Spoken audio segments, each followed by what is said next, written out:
you are one of the most experimental winemaker in South America. Can you tell us more about your crazy techniques? For example, the barroir, the amphoras, the night harvesting. Thank you for there's a lot of amazing winemakers here in South America, but yeah, we have been starting something new. That's true. What we call circular winemaking. We realized in 2018 that even that we have been working and making wine with no intervention, no fining, no adding, no filtration, wild yeast. There was one thing that it wasn't from us, and it was very important for our wines: the barrels. And the 18 was for me that year that each parcel was showing their personality. So for me was, we need to show this personality as pure as possible, and we need to change a little bit our winemaking approach to deliver the most pure, clear, clean flavor from this terroir without intervention from nowhere. So how we solve the barrels, because barrels is really important for the aging, for the microoxygenation, and the tannins from the barrels. More than the toasting, we never brought barrels heavy toast, always light or medium maximum. But the idea was to make the barrels from us. So the first idea was, what happens if we bring the staves from France, we make the barrels at the winery, and we toast the barrels with our own oak trees from the property. So in that sense, we will give the flavor of this terroir to the barrels. You know, Yeah. this is a very an example. Imagine that you toast the barrels with, I don't know, something very eucalyptus, for example. Mm, The barrel will get that flavor, you know, like minty of course. flavor. Okay, so if you use your oak trees, you're giving the flavor of your oak trees to the barrel, and that will be in your wines. And that was the idea of barroir, barrel and terroir. So we give this name to the our project, and we bring the staves, and we bring machines from France. We went to France to learn about how to make barrels.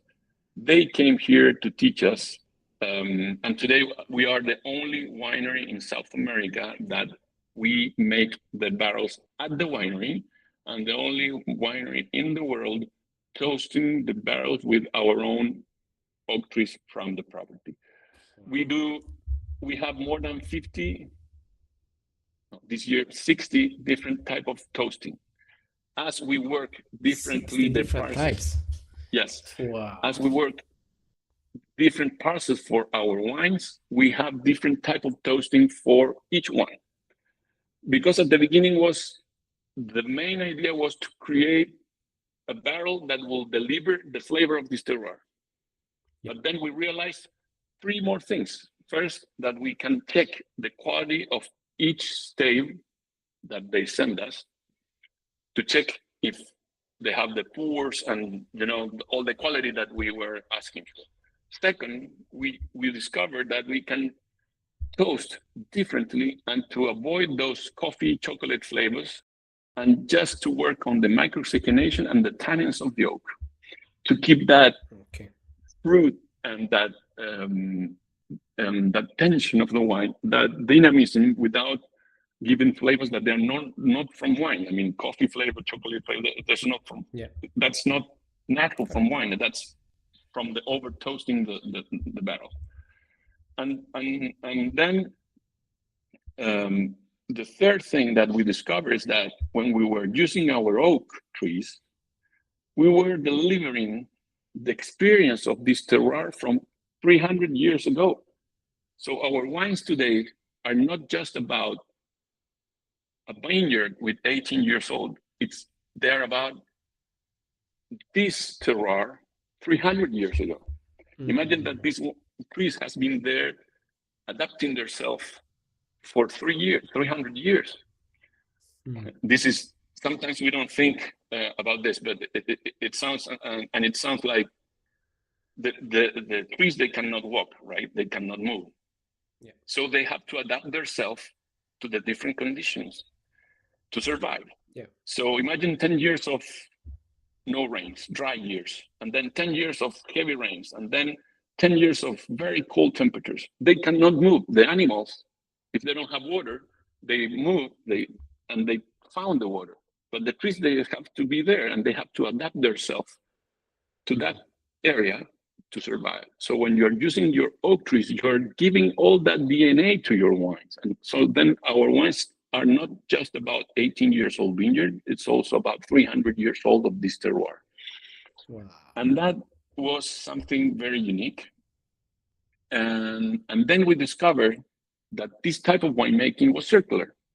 That means that we create our wines only with the resources of our terroir, using different techniques in the vineyard and the winery through the categories natural, organic, biodynamic, regenerative, no intervention, to create our wine. So then we start with our project amphora, amphoras and terroir, because the question was, what happens if the barrels doesn't work? Okay. We need the microoxygenation. How we can get microoxygenation from this terroir? Clay pots. Clay pots. Exactly. We have been using clay pots from the Romans and before Romans, right? Yes. So we are not the first one in the world, but we are the first one making amphoras, clay pots, with our own clay. So we looked for clay in the property, 4,300 hectares. So we found the clay, Of course. we found an amphora maker, and we create our own amphoras to keep the wine. So today our wines, part of them, they have been aging in amphoras. In fact, Stonebeak, which is our new release last year, that's a wine that incredible, with an energy incredible. That wine aged in amphoras 8 months on the top of the hills between the forest. So amphoras became something also for our circular winemaking. Then we have fleuroir. Fleuroir is flower and terroir, fleur and terroir. Because I have a lot of friends, they are chef, even our chef, Pablo Cáceres, amazing chef. And they bring flavors from all over Chile. They bring flavor from the north, from the very, very south, from the Andes, from the... And to keep our DO, we need to make wine only with the grapes that we have in the property. Our DO is Millahue. Millahue is where we are. Millahue means Millah, the gold where place. It's a Mapudungun word from the native people in Chile that means the golden place.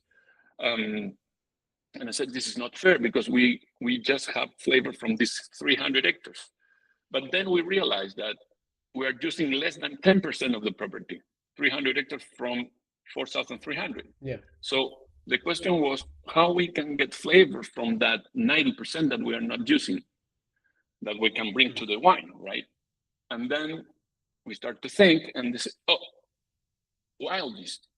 We have been fermenting with wild yeast. That wild yeast come to the winery on the bunches, but there are wild yeast everywhere, right? Well, we don't see it because they're micro, but they're everywhere.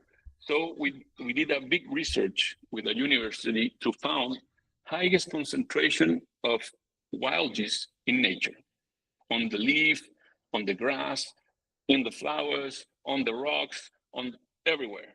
And we found that the concentration in the flowers are huge. Wow. So we were like, why is this? And then we understood that the flowers, they're like a cup, right? They have this, so they're like a cup. And then normally inside, they're very sticky because they need to be sure that to grab the pollen, right? Yeah. So you have all the sexual organs, and the flower needs to catch the pollen to fertilize, and to start the new seeds, right? Yeah. Since they are sticky, they also they catch the wild yeast inside. So then we said, okay, so we have to harvest flowers. What kind of flowers? All the flowers that they don't give any color, any flavor, nothing to the wine. And they are the transport to bring the wild yeast from all over the property, from different creeks, on the top of the mountains, everywhere, to the winery. We dry the flowers naturally with the sun, and then we put the flowers on the skins during when the grapes goes into the tank. Okay. We put the flowers on the skins. The yeast get rehydrated, and they start to work. And today we have 3 new strains that we didn't have before, and waiting to see what happens in the future if in some point we have one yeast with all the DNA of the different yeast that we have. And that's amazing, because now we have different layers of flavor with yeast that is in this terroir, but not on the bunch. It's on the top of the mountains, right?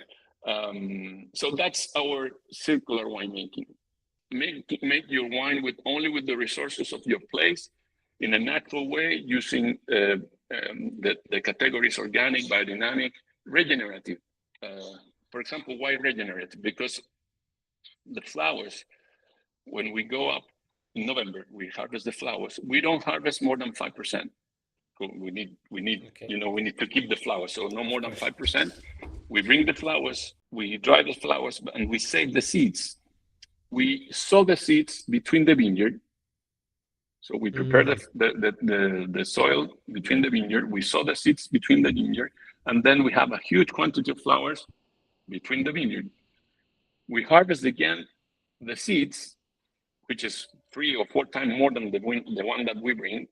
Next year, when we go up to harvest more flower, we sow the seeds from the year before, and we take back the seed.